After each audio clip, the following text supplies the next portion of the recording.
Bien, donc on va commencer ce webinaire qui fait partie d'un cycle de 3 webinaires sur les qualifications que les entreprises ou que les artisans veulent obtenir en vue, de faire reconnaître leur métier ou de faire valoir une qualité, notamment celle d'être reconnu garant pour l'environnement. On a sur ce cycle de 3 webinaires trois thématiques. Vous n'hésiterez pas à nous faire part de vos questions et commentaires dans le module chat. Donc, on essaiera d'y répondre à l'issue de la présentation. On va essayer de ne pas trop se focaliser sur les réponses pendant la présentation, de telle manière à pouvoir terminer nos propos. Et donc, à l'issue, on répondra à toutes les questions. Donc aujourd'hui, 13 mars, le webinaire s'appelle Tout savoir sur le Qualibat et on a le plaisir d'accueillir Guillaume Grand, qui est le responsable Bourgogne-Franche-Comté du Qualibat, qui va certainement pouvoir éclairer et vous donner des précisions sur le fonctionnement du Qualibat, mais aussi sur le fonctionnement de la qualification Qualibat.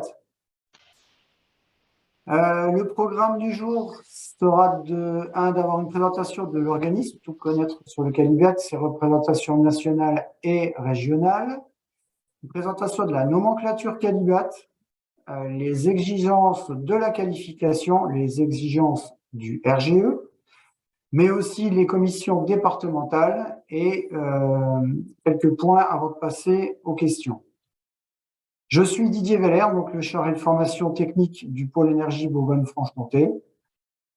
Le pôle énergie qui est un centre de ressources régionales et qui a pour mission de mobiliser les professionnels du bâtiment autour des enjeux de la transition énergétique et écologique, de les accompagner dans l'évolution de leurs pratiques professionnelles. Ma mission au sein du pôle concerne plus particulièrement l'aspect formation, donc de permettre aux entreprises, aux artisans d'accéder à des formations qui sont en lien avec les qualifications attendues, donc le qualité sur des plateaux financés par le conseil régional de Bourgogne-Franche-Comté ou anciennement Praxibat, mais aussi de les renseigner sur toutes les formations qui leur permettent d'évoluer dans le cadre du Qualibat. Monsieur Grand, on parlera tout de suite. Guillaume Grand, donc responsable BFC du Qualibat, qui nous a fait l'honneur d'être là aujourd'hui et qui va vous éclairer parce que c'est certainement la meilleure personne pour le faire. J'en vois pas d'autres. Le Qualibat, qui est une association loi 1901, je vous répète toujours, qui a pour mission de promouvoir la fiabilité dans le bâtiment à travers des labels de qualification et de certification. Le Qualibat valorise une sélection d'artisans et d'entreprises de construction ayant fait leur preuve de leurs compétences et de leur savoir-faire. Je vais laisser la parole maintenant à Guillaume Grand. Merci Guillaume. Eh ben, bonjour à tous. Alors attendez, je vais essayer de vous partager donc mon écran. Alors, hop.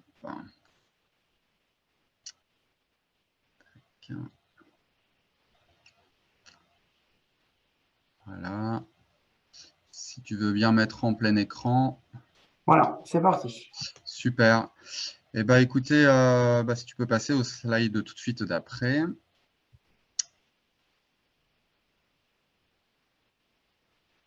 Voilà, donc en fait, je vais essayer de vous faire une présentation d'ordre général de Qualibat et puis on rentrera un petit peu dans quelques détails. Et donc, comme on avait dit au début de la présentation, vous n'hésitez pas à noter vos questions sur le côté et puis on y reviendra à la fin pour essayer d'être le plus complet possible. Donc, effectivement, Qualibat est né en 1949, donc après-guerre. C'est les pouvoirs publics qui ont demandé s'il y avait un organisme en France qui était capable d'identifier les entreprises capables de reconstruire la France, puisque après-guerre, comme vous avez bien compris, et donc Qualibat, à l'époque, avait un rapprochement avec la Fédération française du bâtiment, et donc on était les plus à même à répondre à cette demande. Aujourd'hui, Qualibat, c'est quoi? C'est 160 salariés répartis dans 35 agences. Donc, on est répartis sur la totalité du territoire français. Donc, on a quasiment une agence pour 2-3 départements, pour résumer un petit peu. Ça représente 3000 membres de commission. On reviendra par-dessus pour vous décrire un petit peu le rôle de nos commissions, pour comprendre un petit peu notre fonctionnement. Et donc, à aujourd'hui, vous avez 56 000 entreprises qualifiées, Qualibat, et dans ces 56 000 entreprises qualifiées, vous avez 44 000 entreprises qui sont RGE, donc avec la mention RGE rattachée à leur qualification. Ça, on reviendra un petit peu tout au long des slides pour comprendre la différence entre la qualification et le RGE, qui est deux choses différentes et qui, des fois, amènent des questions, justement, et de la compréhension. Donc, comme on le disait en introduction, Qualibat a pour mission donc, de promouvoir la fiabilité dans le bâtiment, donc ça a été présenté, et pour deux buts, être reconnu pour ses compétences et sa fiabilité. Donc, à la base, c'était une demande de l'entreprise de vouloir se démarquer, se départager du voisin, on va dire, de rentrer dans un cadre où je valorise mon entreprise. Et bien sûr, avec la venue du RGE, en grande majorité, pour permettre, on va dire, de s'ouvrir à toutes les opportunités du marché. On reviendra sur la mention RGE, ce qu'elle apporte aux entreprises. Si tu veux changer de slide, s'il te plaît. Concernant l'organisation, donc effectivement, vous avez donc tout le réseau, donc comme je disais, réparti dans différents départements. Donc moi, je gère donc la Bourgogne-Franche-Comté, donc les 8 départements géographiques de cette région. Avec, si tu veux changer de slide, s'il te plaît, avec 3 agences. Donc l'agence de Mâcon qui gère les départements 71, 89 et 58, l'agence de Besançon qui gère les 4 départements de la Franche-Comté, et l'agence de Besançon qui gère le département du 21, et également les audits pour l'ensemble des 8 départements, puisque dans le cadre du RGE, les entreprises ont l'obligation de réaliser un ou plusieurs audits RGE. Ça, pareil, on reviendra après par la suite, quoi. Slide suivante, s'il te plaît. Pour vous faire un petit focus, un petit peu, Qualibat, comment on est représenté en Bourgogne-Franche-Comté. Donc, je vous ai fait un petit tableau avec, effectivement, on reprend par département. Donc, vous avez les 8 départements qui sont affichés, avec le nombre d'entreprises que vous avez par département. Donc, vous pouvez voir, vous avez, ça garde une certaine logique par rapport à la dynamique, entre guillemets, du département au niveau entreprise. Donc, vous pouvez voir des départements comme le 71, le 21, avec une population d'entreprises qualifiées relativement importante. Ce qui est intéressant de savoir, c'est que si vous comparez le nombre d'entreprises par rapport à l'avant-dernière colonne, qui est le nombre d'entreprises RGE, vous pouvez voir que ça représente entre 85 et 90% des entreprises du territoire qui ont la qualification. Vous avez 90% des entreprises qui ont également le RGE qui est rattaché à cette qualification. Vous comprendrez après pourquoi je fais cette distinction dans les slides d'après. On peut passer à la suivante. Donc aujourd'hui, Qualibat, on délivre quoi? Donc on délivre des qualifications professionnelles métiers où on rajoute le RGE si c'est possible et si l'entreprise le souhaite. Donc ça, c'est ma fonction à moi. Donc c'est la reconnaissance de la compétence technique, mais aussi la régularité juridique, fiscale et sociale. Et en règle générale, cette qualification est attribuée pour 4 ans avec un certificat renouvelé tous les ans. On viendra dans le détail tout à l'heure. Ensuite, donc ça, c'est plutôt Paris qui s'en occupe, c'est la certification de métier. Donc, ce sont des certifications qui concernent surtout les secteurs en forte contrainte réglementaire en matière de sécurité et d'environnement. Donc, par exemple, la certification amiante Donc là, on n'est plus sur des compétences métiers uniquement, mais on est sur un process de certification, c'est-à-dire qu'il y aura des audits sur chantier et des audits entreprises pour voir si tous les process sont respectés. Ensuite, on délivre aussi des certifications de système qualité ou environnemental, c'est-à-dire qu'en fait, c'est l'antichambre de l'ISO 9001 et 14001, c'est-à-dire qu'on accompagne, enfin, on a possibilité d'accompagner les entreprises pour arriver à obtenir l'ISO 9001 ou 14001. Donc, c'est une antichambre à cette qualification. Et ensuite, vous avez l'organisme Certibat qui est situé à Paris, où là, je ne gère pas du tout cette partie-là, mais pour résumer, elle délivre les certifications de service, c'est-à-dire qu'elle certifie par exemple les organismes de qualification pour dispenser de la formation FIBAT. Voilà, c'est des agréments qu'elle délivre également. Donc voilà un petit peu les quatre axes de Qualibat.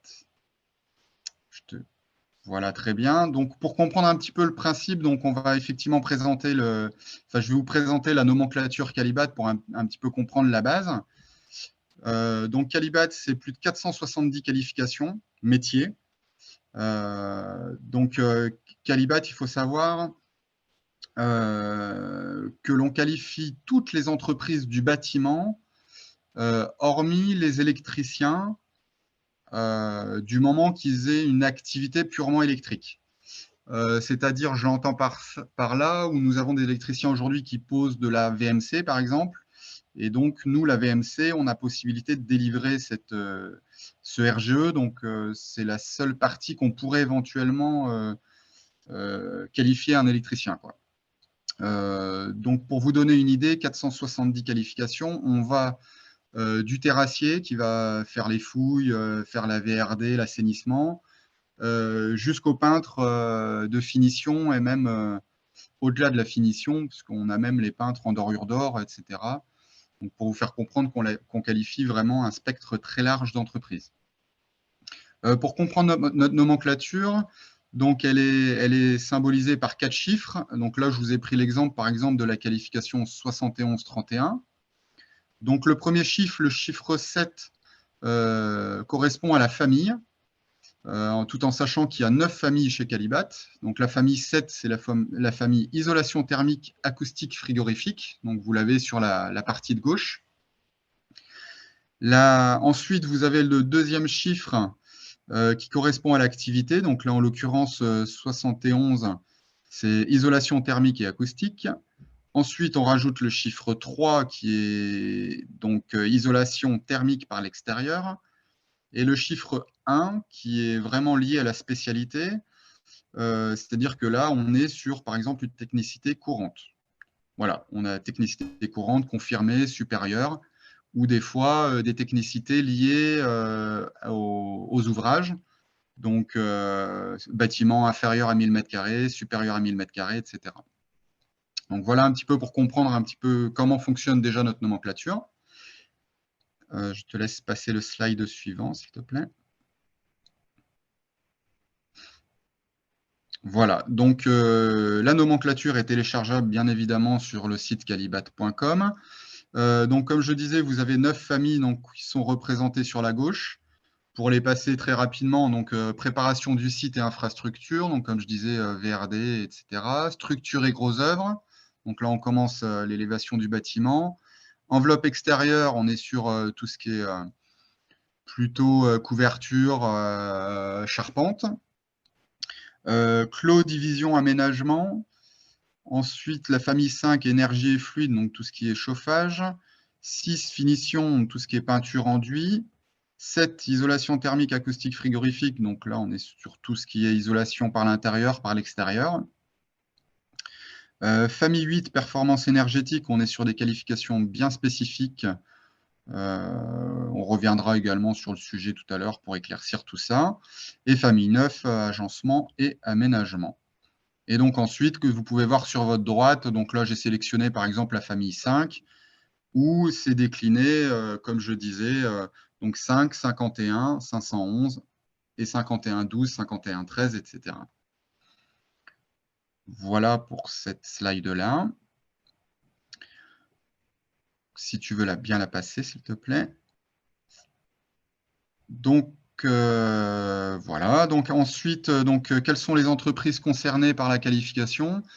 Donc, ce qui est important de savoir, c'est que la qualification s'effectue uniquement sur demande de l'entreprise. On n'a pas de matière à démarcher commercialement les entreprises. Donc, c'est vraiment une volonté de l'entreprise de s'inscrire dans un processus de qualification, avant tout. Et toutes les entreprises exerçant une activité dans le domaine de la construction peuvent faire une demande. On est encore l'un des rares organismes de qualification à être très vigilant sur la structure même de l'entreprise. Et donc, du moment qu'on veut une qualification métier, on veut que l'entreprise soit déclarée en tant que telle, déclarée dans le domaine de la construction.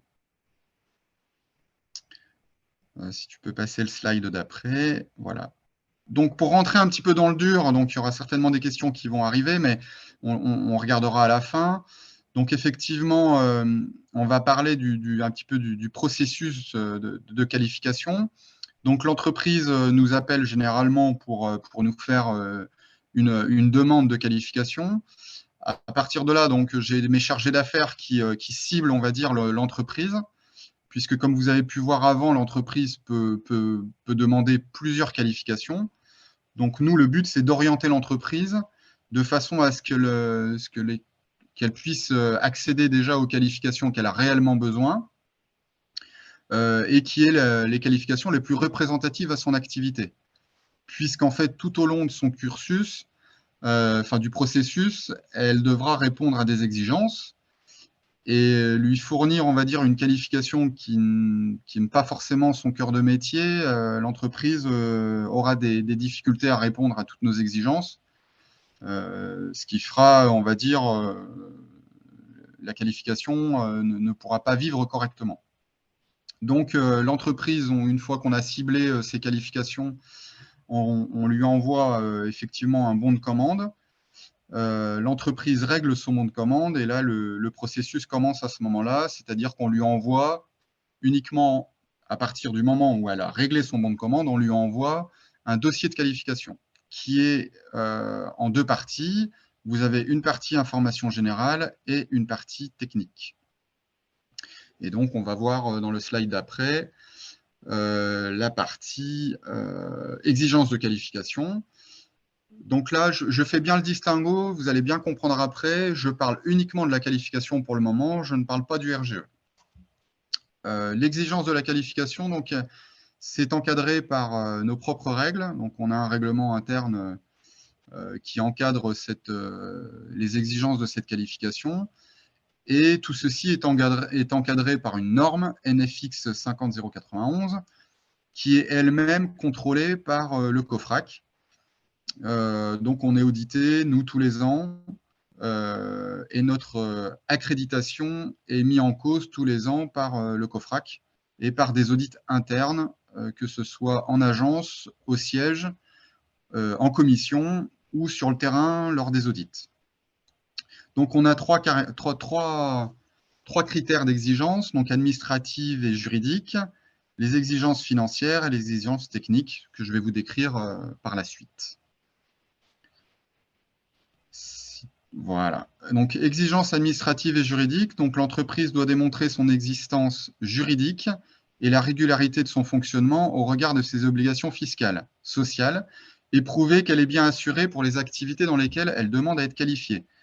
Donc, pour résumer, l'entreprise doit être à jour au niveau de l'URSSAF et déclarer, bien sûr, les salariés qui ont besoin de déclarer, être à jour au niveau de la caisse des congés payés, et une chose très importante, être assuré pour l'activité dont elle demande la qualification. Donc, vous avez des entreprises qui sont multi-activités, mais qui demandent, par exemple, uniquement d'être qualifiées uniquement pour une des activités. Je vais vous prendre l'exemple d'un charpentier-couvreur. Il souhaite être qualifié uniquement pour la charpente.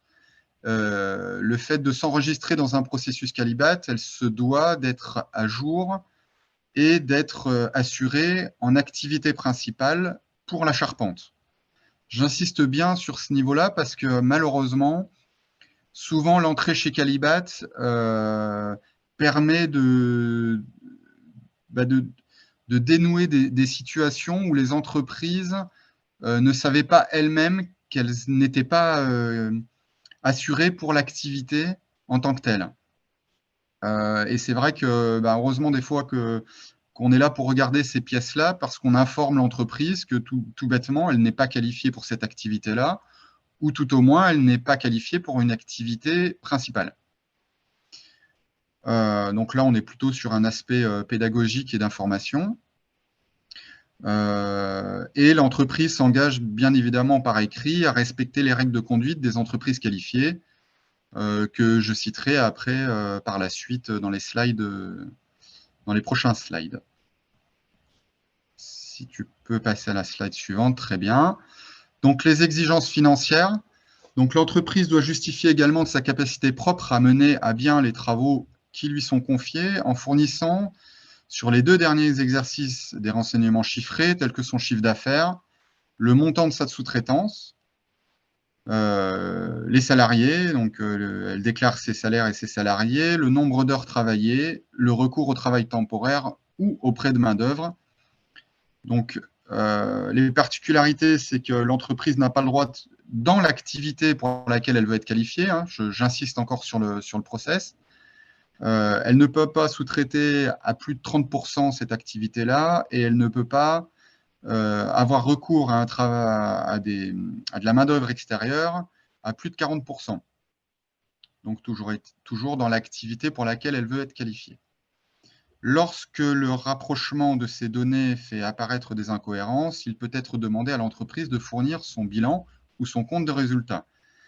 Donc, nous sommes dans une démarche, on va dire, depuis quelques années, à faciliter l'accès à la qualification aux entreprises.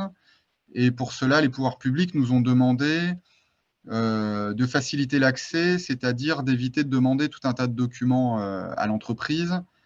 Donc là, on est exclusivement sur comment dire, du déclaratif. Donc on n'a pas de preuve, l'entreprise n'a pas de preuve à amener, c'est-à-dire pas de compte de résultat, pas de bilan. Par contre, si on voit qu'il y a des incohérences dans les chiffres liés au chiffre d'affaires, au nombre de personnes, etc., Qualibat est à même de demander des compléments d'information, comme le registre du personnel, des données comptables, l'IAS fiscale, etc., pour vérifier les éléments. Voilà pour les exigences financières. Et ensuite, les exigences techniques donc, qui sont en 2 parties.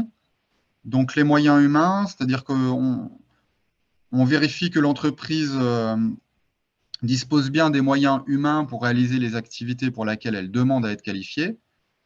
Donc, elle est bien un responsable technique dans l'activité, bureau d'études s'il y a besoin, donc selon les qualifications, personnel d'exécution, qu'on ait bien un personnel d'exécution en adéquation avec la qualification demandée. Et pour cela, on demande les attestations de formation, les attestations de travail dans les anciennes entreprises où le personnel est passé, etc., etc. Et bien entendu, quels sont les moyens matériels également. Donc, elle doit prouver qu'elle ait des locaux appropriés, quel est le matériel également approprié pour réaliser son activité. Bien évidemment, on ne demande pas la même chose à une entreprise qui a une qualification en charpente métallique et qui réalise, on va dire, en atelier, qui a des ateliers de fabrication et de transformation. On ne demande pas la même chose, bien évidemment, à un plombier où son atelier, je dirais, va être dans son véhicule et, comme je disais, ou même à fabrication de menuiserie extérieure, où là, on a tout un atelier qui doit être normalement déclaré. Et donc, pour le moyen matériel, on est sur le même principe. Je vais prendre l'exemple d'un charpentier couvreur. À aujourd'hui, le charpentier couvreur doit justifier qu'il a un moyen de levage en nom propre ou en location, etc., etc. Voilà pour la partie technique, je dirais administrative. Et ensuite, nous avons, oui, voilà, merci, les exigences techniques, donc la deuxième partie qui est plutôt pratique, où là, l'entreprise doit fournir des chantiers dans l'activité concernée. Donc, je reprends l'exemple de mon couvreur, il veut être qualifié en couverture. L'entreprise doit fournir une liste des travaux réalisés sur les 4 dernières années, avec les coordonnées du maître d'ouvrage ou du maître d'œuvre, et les caractéristiques techniques et le montant hors taxe des travaux. Ce qui nous permet, nous, Calibat, d'interroger donc les maîtres d'ouvrage pour savoir si effectivement les travaux se sont bien passés et si ils ont des remarques à faire sur l'entreprise, que ce soit en termes de délai, de propreté, d'interaction avec l'entreprise, d'échange et de la qualité des travaux. Ce qui n'est pas forcément sanctionnable, mais ce qui nous permet, on va dire, d'avoir déjà on va dire un avis du maître d'ouvrage. Et si jamais il y a des avis qui ne sont pas favorables, bien évidemment, on réinterroge l'entreprise pour qu'elle puisse se justifier sur différentes remarques, puisqu'elle a le droit de réponse, bien évidemment. Et donc, elle devra également, dans son dossier, nous donner des chantiers de référence. Donc, ces chantiers de référence doivent nous décrire qu'elle a bien la capacité technique dans l'activité présentée et évaluée au travers de 3 chantiers représentatifs choisis par l'entreprise. Donc, l'entreprise nous fournit 3 références pour lesquelles elle estime être ses meilleures références durant les 4 dernières années. Et pour ceci, elle nous fournit obligatoirement un devis descriptif et quantitatif, des photographies lors des différentes phases du chantier et une attestation du maître d'ouvrage, du maître d'œuvre ou du bureau de contrôle faisant ressortir la description technique, la date de réalisation et le montant hors taxe du chantier. Donc là, on est sur un aspect général, c'est-à-dire que toutes les qualifications, on demande les 3 points que vous avez vus, administratifs, financiers et techniques, on demande, quelle que soit la qualification, les mêmes informations. Ensuite, si tu peux passer sur la slide d'après, s'il te plaît. Ensuite, nous allons avoir des exigences particulières liées à la qualification. Vous allez bien comprendre qu'on ne peut pas demander les mêmes choses à un couvreur par rapport à un plombier chauffagiste. On ne pourra pas demander les mêmes exigences techniques. Donc, à partir de là, nous avons en fait un catalogue d'exigences rattaché par qualification. Donc là, par exemple, je vous ai pris les exigences de la pompe à chaleur, qui est un petit peu le vent en poupe en ce moment du fait des aides qui sont attribuées sur ces installations-là. Donc, pour que vous compreniez bien, donc on a des exigences liées au personnel. Donc là, en l'occurrence, l'entreprise doit fournir des justificatifs comme quoi elle possède à minima un technicien ayant 2 ans de pratique dans la profession pour assurer les études ou interpréter les études externes. Donc là, je me répète, mais on parle bien essentiellement de la qualification et pas du RGE pour le moment. Elle devra également apporter le fait qu'elle a l'attestation de capacité pour gérer les fluides frigorigènes, ou éventuellement nous apporter la preuve qu'elle sollicite une entreprise qui a cet agrément. Ensuite, au niveau chantier de référence, elle devra nous fournir donc des notes de calcul réalisées par l'entreprise elle-même ou par un bureau d'études extérieures, comportant un minima les déperquisitions pièce par pièce et les apports en cas de rafraîchissement. Donc là, on rentre vraiment dans du détail technique et dans la qualif. Elle devra nous apporter le schéma ou plan de l'installation comportant le diamètre des réseaux et bien sûr le formulaire CERFA de l'entreprise sous-traitante pour la manipulation des fluides frigorigènes. Donc là, on est sur la qualification. Et si l'entreprise demande la mention RGE sur cette qualification-là, elle devra suivre la formation Qualipack, qui n'est pas délivrée par nous, puisque nous ne sommes pas organisme de formation. Donc, elle devra nous fournir le justificatif qu'il y ait au moins un salarié qui ait obtenu cette formation Qualipack. Et dans le cadre du RGE, elle devra nous apporter effectivement dans ses devis et factures, elle devra détailler les postes main-d'œuvre et fournitures et nous fournir une simulation énergétique réalisée par l'entreprise. Bon, ça, c'est pour vous donner un petit peu un exemple d'exigence. Par exemple, la charpente, on aura besoin des notes de calcul également de la charpente, le moyen de levage. On aura également l'entretien des véhicules de levage. Comme quoi elle fait ses propres études en interne, qu'elle a les capacités de faire les études en interne, etc., etc. Voilà un petit peu pour cibler. Je ne vais pas trop m'étendre sur les exigences diverses, parce que, comme vous avez compris, 470 qualifications, 470 exigences particulières. Et donc, je vous parlais des attestations de travaux. Donc, les attestations de travaux, elles nous servent pour deux choses. La première,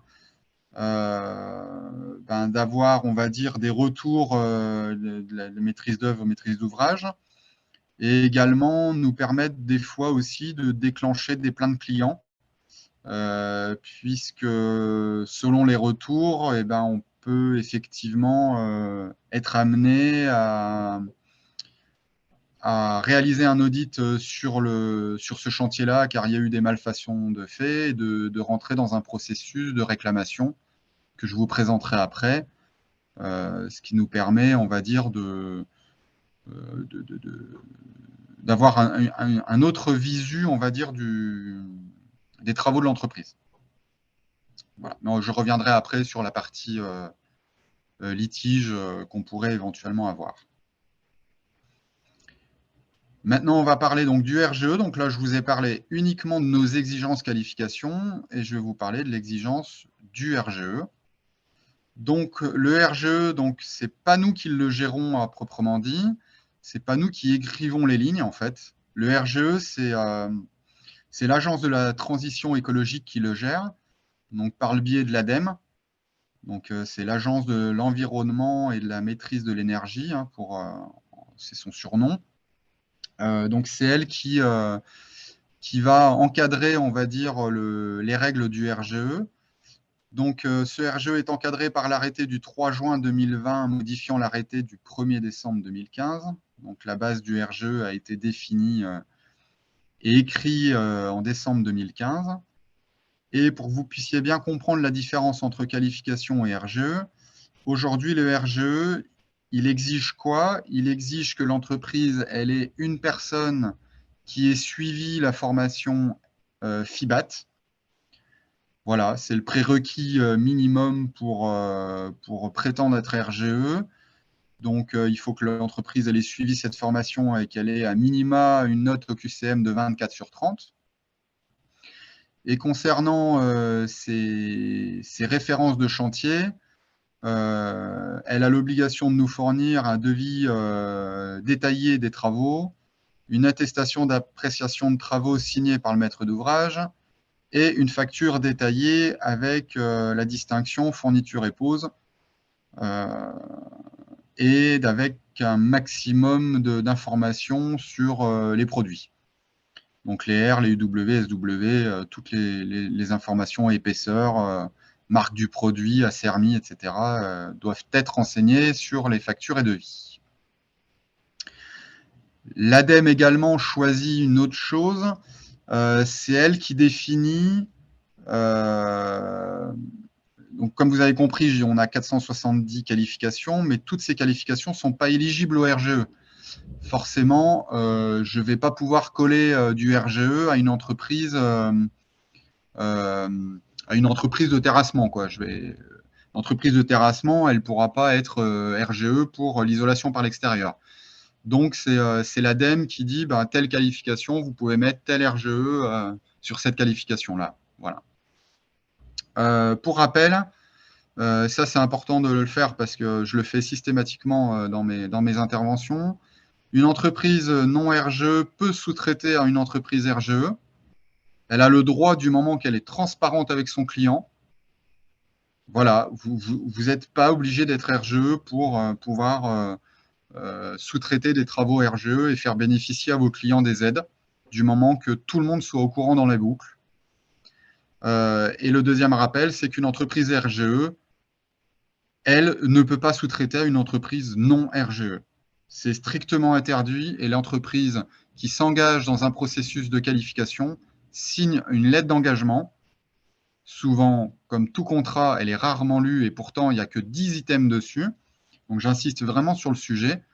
À aujourd'hui, une entreprise RGE qui sous-traite à des entreprises non RGE, quand ça vient à notre connaissance, il y a de très lourdes conséquences et préjudices par la suite, quoi.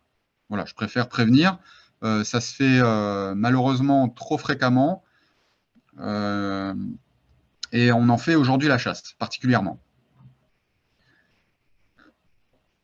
Donc, les catégories de travaux RGE, il faut savoir qu'elles sont réparties en deux familles. Donc, vous avez la famille système et la famille isolation. Donc, il faut savoir que vous avez, donc comme je vous ai dit, le RGE, c'est l'ADEME qui définit, on va dire, les catégories de travaux. Et vous ne pouvez pas être RGE. Quand vous êtes RGE, vous n'êtes pas RGE pour l'ensemble des catégories de travaux. À une époque, alors, il y avait eu on avait beaucoup de clients qui n'avaient pas cette connaissance-là. Et aujourd'hui, ça commence à rentrer quand même dans les têtes. Ce n'est pas parce que votre entreprise elle est qualifiée pour l'installation des pompes à chaleur, qualifiée RGE pour la pompe à chaleur, qu'elle est qualifiée RGE pour l'installation gaz ou l'installation bois ou autre. Donc, très important à retenir. Donc, pour un petit peu vous décrire un petit peu toutes les catégories de travaux RGE. Donc, dans la famille système, vous avez donc équipement de ventilation, donc VMC, émetteur électrique hors ENR, dont régulation et température, c'est ni plus ni moins les radiateurs électriques. Chaudière à bois, donc chaudière à haute ou très haute performance gaz ou fuel. Capteur solaire pour la protection de chauffage et ou de CS, appareil hydraulique fonctionnant au bois, appareil indépendant fonctionnant en bois, donc poêle et insert, pompe à chaleur pour la production du chauffage et de CS, pompe à chaleur pour la production de CS. Côté famille isolation, isolation thermique par l'intérieur, isolation thermique par l'extérieur, isolation thermique des planchers bas sur local non chauffé, très important, sur local non chauffé, isolation thermique des toitures terrasses par l'extérieur, isolation thermique des combles perdus, isolation des parois vitrées verticales, donc les menuiseries extérieures, et isolation des parois vitrées en toiture, fenêtres de toit. Voilà, toutes ces catégories-là, RGE existent et peuvent être rattachées à une ou plusieurs qualifications chez nous. Là, c'est un petit schéma en fait qui reprend les catégories de travaux que je vous ai énoncées. Alors, on ne les a pas toutes reprises, mais c'est un petit schéma simplifié qui symbolise la maison avec tout un tas de catégories de travaux RGE. De toute façon, cette présentation, normalement, vous sera remise à la fin. Oui, absolument. Voilà. Absolument. Donc, je ne vais pas vous m'étendre sur le sujet, mais voilà, vous aurez ce petit schéma également à la fin. Si tu veux changer de slide. Ah oui, parce qu'il y a plusieurs, il faut que tu cliques plusieurs fois, il y a plusieurs petits descriptifs qui s'affichent. Donc, l'ADEME, sur toutes ces catégories de travaux, a défini des catégories critiques. Donc, c'est les petits pictogrammes rouges qui s'affichent, en fait. C'est-à-dire qu'elle considère que certaines catégories RGE sont dites critiques. C'est-à-dire qu'ils nous ont demandé d'être très vigilants sur ce type de catégorie de travaux. Donc, il n'y a pas de surprise, hein, c'est la pompe à chaleur, le chauffage bois, l'isolation des combles perdus, l'isolation des planchers bas, Voilà, c'est des catégories RGE sensibles où on a repéré beaucoup de malfaçons, pour être clair. Et donc, comment ça s'orchestre? Donc, l'entreprise fait son dossier. Les chargés d'affaires accompagnent l'entreprise pour pouvoir présenter un dossier le plus ficelé possible à nos commissions. Je vous présenterai la commission, comment elle s'organise. Donc là, vous avez un petit schéma. En fait, la qualification, elle est attribuée pour 4 ans dans le meilleur des cas. Et pour la première fois, elle peut être attribuée pour 2 ans. C'est-à-dire que l'entreprise, c'est toute nouvelle activité, donc on va lui donner sa chance pour 2 ans de nous apporter des références de chantier pour la prochaine fois. Et donc, elle aura, lors de son processus, tout un tas d'étapes de validation, c'est-à-dire que tous les ans, elle aura un questionnaire de suivi annuel, puisque vous rappelez-vous, on lui demande toute une partie administrative et financière et assurance à justifier. Ces documents étant annuels, on va redemander tous ces mêmes documents tous les ans pour s'assurer qu'elle soit toujours assurée, qu'elle ait toujours le même nombre de personnes dans l'entreprise, qu'elle n'ait pas perdu le savoir dans l'entreprise, hein. Responsable technique soit toujours présent, que son chiffre d'affaires soit toujours cohérent, qu'elle n'ait pas trop de sous-traitance, etc., etc. Et elle aura également, dans le cadre du RGE, un ou plusieurs audits RGE à effectuer tout au long du parcours de sa qualification, enfin tout au long des 4 ans. Voilà. Si tu veux passer au slide d'après, s'il te plaît. Et donc, au bout des 4 ans, bien sûr, à l'issue, il y a une révision qui est faite où on reprend un dossier papier. Donc, la commission, elle a pour rôle, si tu veux cliquer pour afficher, donc d'attribuer les qualifications, de refuser également la qualification. Hein, du moment que l'avis soit motivé, on peut refuser la qualification. Elle peut retirer une qualification. Effectivement, l'entreprise n'est plus à jour dans ses démarches. L'entreprise a trop de non-conformité technique sur ses chantiers, etc., etc. On peut lui retirer ses qualifications. Et bien sûr, la commission, on peut entendre les entreprises qui ont éventuellement des recours, c'est-à-dire suite à des retraits ou des refus, l'entreprise peut revenir vers nous et on peut l'auditionner pour entendre ses remarques et pouvoir se défendre, bien sûr. Donc la commission, c'est avant tout des bénévoles. Ça, il faut vraiment retenir.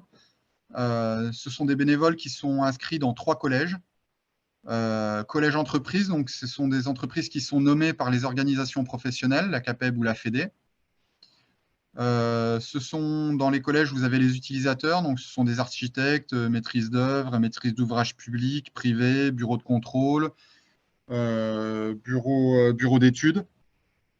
Et le 3e collège, c'est les moyens généraux, donc des représentants de la DIL, du CAUE, donc architectes du CAUE par exemple, DDT, SMA BTP pour la partie assurance. Voilà. Donc j'insiste sur le fait que ça soit des bénévoles, c'est pour la simple et bonne raison que nous sommes déjà un organisme associatif, et de 2, le bénévolat s'inscrit sur le fait que l'entreprise est volontaire et qu'elle est dans un cadre d'impartialité, puisque sur le principe, on ne la rémunère pas, donc elle n'aura pas d'objectif de résultat.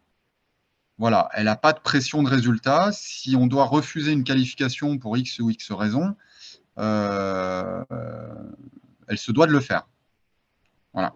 Du moment que l'avis soit motivé, dans les règles, hein, bien sûr, on le fait. Oui, effectivement, le temps passe vite, si tu veux. Voilà. Instance de décision, donc pour faire en bref, l'ensemble de ces données est vérifié et analysé par le personnel de Qualibat qui établit une fiche d'analyse. En amont de la réunion, les dossiers sont ensuite instruits par des rapporteurs membres de commission. Et donc, lors de la réunion plénière, la commission statue sur la demande de l'entreprise. Donc, c'est là où la décision est prononcée de qualifier pour 4 ans ou pour 2 ans, ou de retirer ou refuser la qualification. Tu veux passer à la slide d'après, s'il te plaît. Et donc, dans la mesure où l'entreprise a satisfait à la procédure de contrôle annuel et en l'absence de modification significative de sa structure, Qualibat lui délivre un certificat millésimé, comportant les informations suivantes. Donc ça, vous verrez dans la slide d'après. Donc il faut savoir, vous avez certainement l'habitude de télécharger les certificats de qualification où vous avez en l'occurrence le RGE inscrit dessus. Et donc ces certificats sont valables qu'1 an. Voilà, c'est ce qui justifie un petit peu le contrôle annuel de la partie administrative. Je te laisse passer à la slide suivante, s'il te plaît. Donc là, je vous ai donné un exemple de certificat qui est accessible sur le site de Qualibat. Si tu veux passer à la slide suivante. Donc là, c'est pareil, hein, c'est le certificat qui est présenté avec les dates d'attribution, etc. Hop. Je voulais faire un petit focus, on n'a plus que 4-5 slides, on pourra passer aux questions après. Un petit focus sur 2 choses chez nous, le service réclamation et le service signalement. Pour partir du plus simple, le service signalement, c'est quand vous avez une entreprise qui utilise notre logo Qualibat alors qu'elle ne l'est pas, ou qui falsifie un certificat. Donc, quand ces informations nous sont remontées, on fait une déclaration auprès de signalement. Donc, on a un service à Paris qui gère cette partie-là. Et la partie réclamation, c'est quand une entreprise réalise des travaux et qu'il y a sensiblement des problèmes de mise en œuvre. À partir de là, on interpelle le service réclamation qui va faire contacter l'entreprise, le client, et qui va lancer une démarche tout simplement de vérification de chantier s'il y a besoin.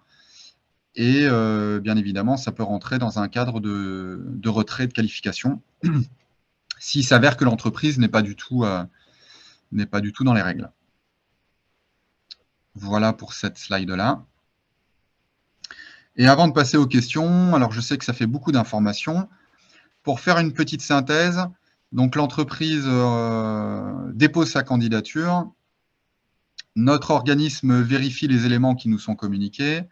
On instruit le dossier auprès des membres de commission. Il y a un avis qui est décidé lors de la commission plénière, avis favorable ou non, qui est justifié systématiquement. Ensuite, on délivre le certificat Qualibat pour 1 an. On contrôle annuellement l'entreprise si elle est toujours à jour. Au bout de 4 ans, on révise la qualification et ainsi de suite. On repart, nouveau dossier, on repart pour 4 ans avec le même cycle systématique. Voilà pour la petite synthèse. Et pour finir, une qualification donc, à multiples avantages pour l'entreprise et l'artisan. Donc, avoir de nouveaux clients, gagner de nouveaux marchés. Il faut savoir qu'à aujourd'hui, vous avez pu voir 85% des entreprises qualifiées ont le RGE.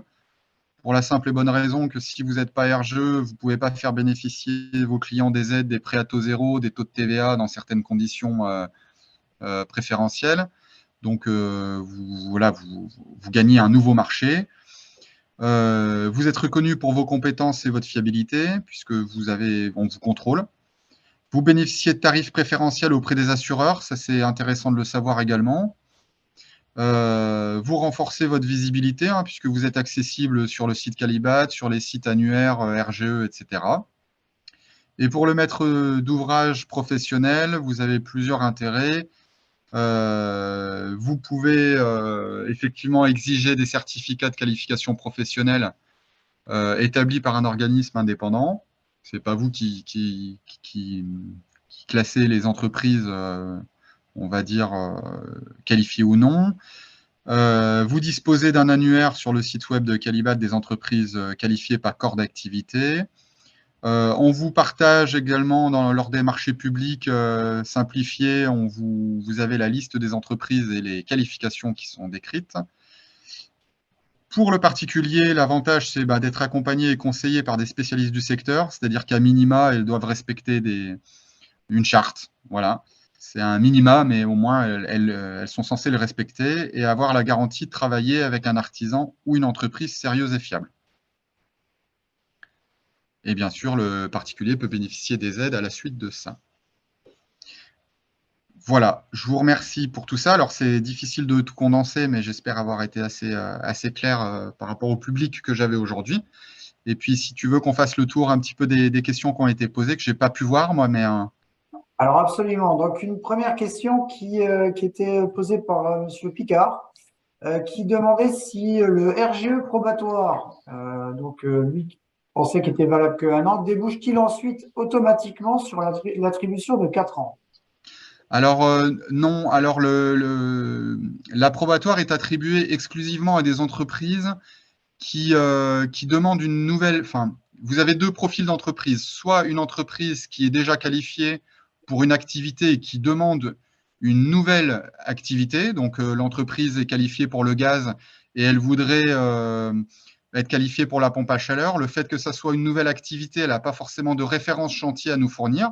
Néanmoins, elle a les compétences en interne pour réaliser les travaux, formation, matériel et autres.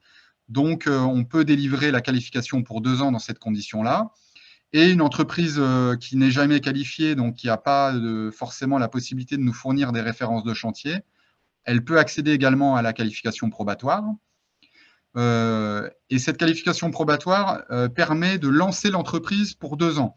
C'est-à-dire qu'au bout des 2 ans, elle est obligée de répondre à un dossier complet et conforme pour accéder à la qualification à 4 ans. On ne peut pas qualifier une probatoire sur une probatoire. Voilà. Elle ne peut pas enchaîner les probatoires, ce n'est pas possible.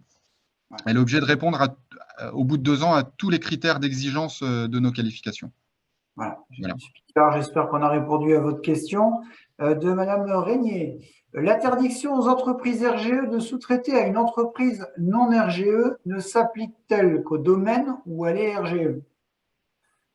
Alors non, elle s'applique à… alors si j'ai bien compris la question, une entreprise… L'interdiction aux entreprises RGE de sous-traiter à une entreprise non RGE ne s'applique qu'au domaine où elle est RGE? Alors, si je prends l'exemple, par exemple, d'une entreprise de maçonnerie qui n'est pas du tout RGE et qui a pris un marché avec l'isolation par l'extérieur. Elle a pris le marché global et donc, comme elle n'a pas les compétences et elle n'est pas RGE pour l'isolation par l'extérieur, elle va sous-traiter la partie ITE à une entreprise qui détient, elle, la qualification RGE. Donc là, en l'occurrence, s'il y a un contrat de sous-traitance, si tout est marqué dedans, il n'y a aucun souci à ce niveau-là. Par contre, à contrario, si l'entreprise est RGE en isolation par l'extérieur et qu'elle souhaite sous-traiter parce qu'elle a une activité qui est trop forte ou, je ne sais pas, elle souhaite sous-traiter la partie ITE à une autre entreprise RGE, l'entreprise RGE qui doit effectuer les travaux doit être RGE pour cette catégorie de travaux-là. Nous, ce qui importe, c'est que l'entreprise qui réalise les travaux réellement, donc qui réalise les travaux, ait la catégorie de travaux RGE liée à cette famille de produits, quoi.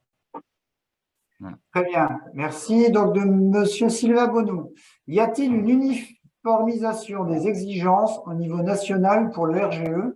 Y a-t-il un délai de prévenance de suppression du RGE en cas de déviance mineure? Alors, en termes… donc, effectivement, notre cahier des charges est national. Donc, on a effectivement le même cahier des charges quels que soient les départements et enfin, du moment qu'on soit organisme Qualibat, on travaille tous sur le même cahier des charges. Après, la difficulté, c'est qu'on travaille sur des dossiers papier. Et donc, des fois, tout n'est pas clair et tout n'est pas retranscrit par l'entreprise dans le dossier papier. Et ça, c'est toute la difficulté de juger les compétences d'une entreprise sur du déclaratif, quoi. Voilà. Et la deuxième question, c'était, pardon? Alors, la deuxième question, c'était, y a-t-il un délai de prévenance de suppression du RGE en cas de déviance mineure? Alors, tout dépend la criticité, je dirais, de la problématique rencontrée. Donc, nous, dans le cycle de la qualification, on a tout un processus, on va dire, de prévenance de l'entreprise. C'est-à-dire qu'à chaque étape, l'entreprise est prévenue bien en amont qu'elle va avoir un questionnaire, par exemple, avec tout le processus qui dit vous n'avez toujours pas répondu, jusqu'au message, au courrier avec recommandé qui va dire si vous ne répondez pas dans les 15 jours, vous aurez un retrait de la qualification. Donc là, l'entreprise est au courant systématiquement. Après, on peut retirer sur le champ une qualification parce qu'il y a eu un gros manquement technique. Mais juridiquement, c'est très compliqué, puisqu'en fait, à aujourd'hui, l'entreprise a quand même un droit de se tromper, puisque vous avez des très bonnes entreprises qui se trompent, hein, ce n'est pas le problème. Donc, elle a un droit de réponse et le processus, des fois, peut mettre longtemps. Voilà, il faut savoir qu'à Libat, on est une association, on ne peut pas faire ce qu'on veut, quoi. Il y a d'autres lois qui sont au-dessus de nous et qui ne nous permettent pas de pouvoir. On n'est pas la gendarmerie, quoi. Voilà. Alors, toujours de Monsieur Picard, quel délai pour une demande de qualification Calibat et d'un RGE? Alors, le délai, on nous le demande très régulièrement. Et en fait, le délai ne dépend pas de nous, il dépend de l'entreprise, en fait. Pour la simple et bonne raison que nous, en fait, on intervient uniquement en amont, c'est-à-dire qu'on va identifier les qualifications que vous êtes susceptibles de répondre. À partir de là, on vous envoie le dossier et généralement, le délai le plus long, c'est le délai entre le moment où vous avez le dossier dans les mains et le moment où on le reçoit. Donc, il y a deux critères. Le premier critère, c'est le délai de formation, c'est-à-dire si vous faites la demande, est-ce que vous avez déjà la formation? Dans le cadre du RGE, est-ce que vous avez déjà la formation FIBAT, par exemple, ou la formation Calipac, etc. Donc ça, en général, les délais de formation, vous avez des sessions à grand maximum, on va dire, tous les 3 mois, vous avez une session qui est ouverte, grand maximum. Donc, pour le FIVAT, c'est même un petit peu plus court, mais voilà. Donc, je dirais le délai, en fait, dépend essentiellement de vous, parce que nous, quand on reçoit le dossier, on vous fait une demande de complément. Donc là, en règle générale, il est géré dans les 10-15 jours. Et après, c'est encore, le dossier revient dans vos mains, donc c'est à vous de nous retransmettre les informations. Et j'ai des commissions tous les mois. Donc, j'ai 2, 3, 4, voire 5 commissions par mois. Donc le délai dépend plus de vous. Alors, de Madame Cassier, quel est le prix d'une qualification RGE? Un coût annuel est à rajouter? Alors, effectivement, en termes d'étapes, vous avez, en termes de règlement, si on parle vraiment purement de facturation, vous avez un coût lors du dossier de première demande. Vous avez un coût qui… Donc là, le coût est uniforme, quelle que soit la taille de l'entreprise. C'est vous payez un service, c'est-à-dire vous payez une qualification, c'est un tarif. Ensuite, vous avez le suivi annuel. Et donc là, c'est le coût de l'édition du certificat et il dépend du nombre de salariés que vous avez. Et donc, ce certificat est tous les ans, donc vous avez ce coût qui revient tous les ans. Et si vous êtes RGE, vous avez des audits RGE à effectuer et donc à partir de là, vous avez un coût également.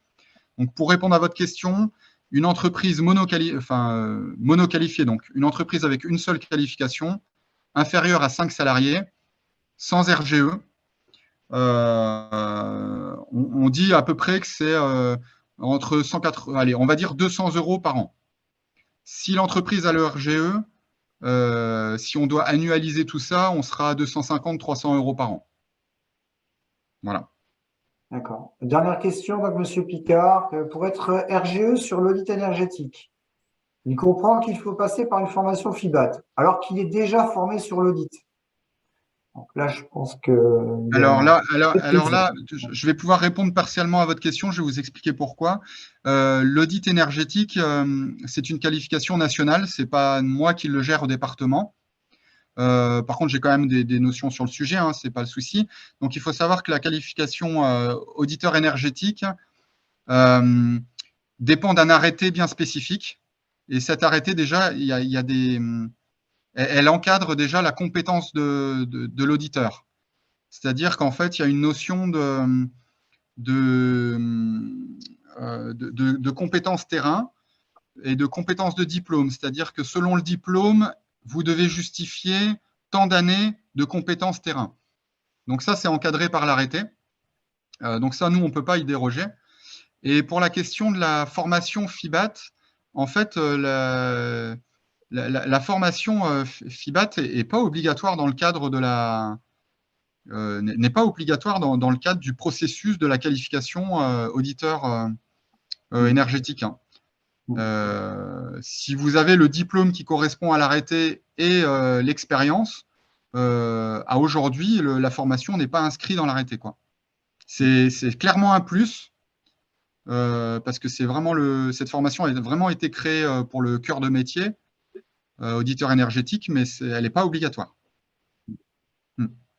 Voilà. Eh ben, c'était la dernière question, donc il me reste plus. Si tu permets, Ouais, je t'en si prie. tu, si tu permets, je vois juste deux petites questions qui viennent juste d'apparaître. Après, je pense qu'on arrête, mais Ah, vas-y. Ah, c'est vrai qu'elles viennent d'apparaître. On y va. J'ai le diplôme, mais pas l'expérience, d'où la demande de RGE probatoire. Voilà. euh, j'ai le diplôme, mais pas l'expérience. Ouais. Alors, pour auditeur énergétique, alors franchement, je vous donnerai les contacts de la personne sur Paris. Mais comme je disais, l'arrêté, c'est pas et le diplôme et ou l'expérience. Enfin, les deux doivent être inscrits dans le schéma. Si vous voulez revenir vers moi, n'hésitez pas, il y aura mes coordonnées. Euh, je vous donnerai les contacts sur Paris pour répondre à vos questions. Si je peux répondre, je répondrai dans le détail, mais comme je disais, ce n'est pas du tout une qualification que je gère. J'ai des notions, mais j'ai pas tout. Je ne voudrais pas vous dire de bêtises non plus, quoi. Alors, donc, la Madame Cassier qui, en fait, te demande, pour être RGE, isolation comble perdu, il faut la formation FIBAT Rénov et une formation spéciale sur l'isolation ou seulement la formation FIBAT Rénov? Alors, il faut uniquement la formation FIBAT Rénov. Ça, c'est la partie RGE. Par contre, pour les exigences de la qualification 7121, qui est isolation thermique par l'intérieur, par procédé de soufflage, il y a une condition de formation soufflage de vos salariés qui vient en plus, mais ça, c'est nos exigences qui viennent en plus du RGE. Voilà. Mais après, il faut quand même enfin, à aujourd'hui, on a une grosse difficulté, c'est que le monde du bâtiment a énormément de mal à trouver des salariés formés, diplômés. Et du coup, aujourd'hui, on est obligé de juger aussi comment dire, les compétences de l'ouvrier sur de l'expérience en année plus que sur du diplôme, quoi. Aujourd'hui, on a beaucoup de profils qui n'ont pas forcément de BEP, CAP, bac, mais qui ont plutôt acquis de l'expérience dans des entreprises, quoi. Voilà. Pas d'autres questions?